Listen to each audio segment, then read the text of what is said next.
This was announced in January to give this 60-day goodwill exception period, but it ends on March 3rd. Now you need to get in good standing. You need to manage your payments. And how many people have gotten behind on their COVID EIDL payments? This will affect you going into the future. Hey everyone, it's Ryder from Skip. The EIDL Goodwill period ends in a few days. For any EIDL borrowers, I'm going to tell you what that means for you, plus new information from the SBA on the number of folks who've enrolled in the Hardship Accommodation Plan since the last video I did. This was the video I did with the SBA director about 10 days ago, where I covered all things EIDL hardship, including the new news from the SBA. If you're one of the 4 million borrowers who's taken an EIDL loan, this quick video is for you. Without further ado, thanks so much for subscribing, turning on alerts so you never miss out on any important funding, business, SBA related information. And if you want to go take a look at what funding is out there for you right now, we're proud to have the largest and fastest growing funding marketplace specifically for entrepreneurs and small business owners. Take a look at the free money grants here. The 60K Barclays grant is ending in a few days. There's 60 grants available there. We just gave out a 10K grant. We have additional 10K grants now available, plus dozens of other great grant opportunities that are ending soon. This is free money, unlike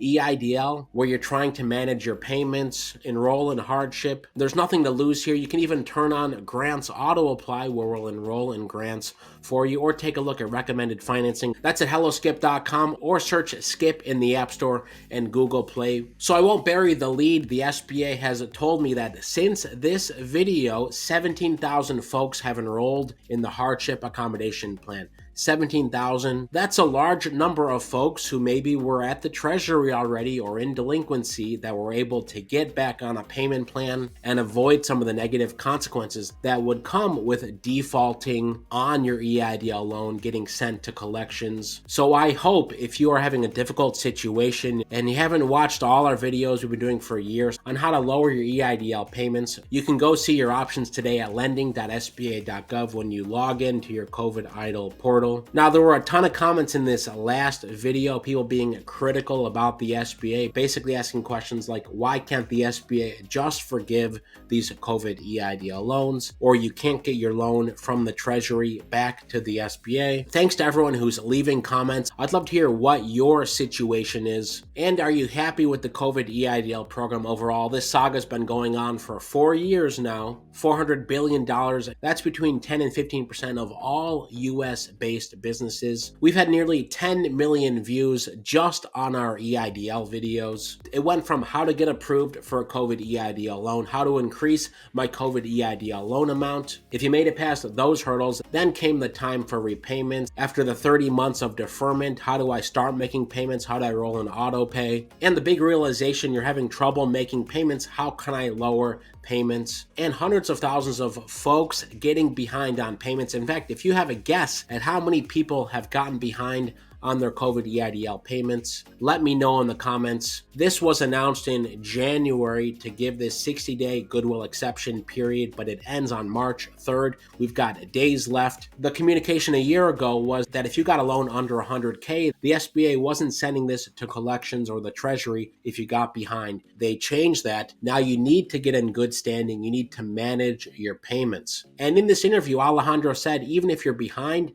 on your EIDL payments, you can enroll in the Hardship Accommodation Plan, aka HAP. You do not have to make a lump payment to get caught up. You can agree to the Hardship Accommodation Plan and then start making payments for as little as 10%. Of course, over the lifetime of the loan, you will end up paying more, but if you are struggling now and you want to avoid the negative consequences that come with defaulting, those are important. This will affect you going into the future. So this information is to help you avoid that. If you're behind on payments for 120 days or more, SBA is going to send your EIDL loan to the Treasury starting after March 3rd. And if you're behind over 180 days, so that's an additional 2 months, you will enter Treasury cross servicing. That is much more complicated. You have to deal with the Treasury and try to get your EIDL loan back to the SBA. We've been helping people call, write letters to the Treasury. The Treasury is not being very friendly. We haven't heard of any official guidance from them on this. But if you are stuck at the Treasury, it's still a good idea to be proactive. And again, that's for folks who are 180 days or more behind on payments. But if in doubt, go log into your portal and see what your options are. And there's contact information for the SBA here as well. And most importantly, go check out what else is out there, especially